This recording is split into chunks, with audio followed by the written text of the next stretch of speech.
And so God led me out of corporate America, where I worked for one of the largest corporations in the world. They, on the Fortune 500, but also like $14 billion company.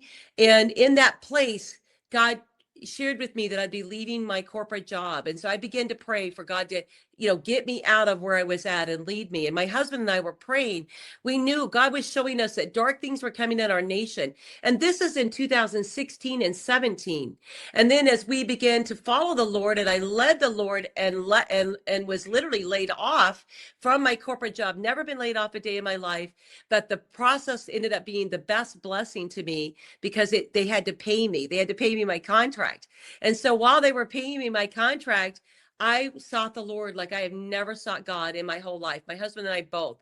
We just shut the world out and we began to seek the Lord. And in that process, God began to give us a series of not only dreams, very prophetic dreams, and he would tell us and tell me, write these down. It's like a piece of a puzzle, and you're going to understand the whole piece when you get to where I'm taking you.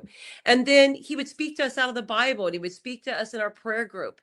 And he began to tell us, in fact, he told us on November 2019, that pray even more so for our nation, because he said traps, not even a trap, but he said traps had been set for our nation.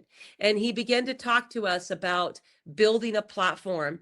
And he said, because persecution would be coming, he said it would be coming greater than we had ever seen in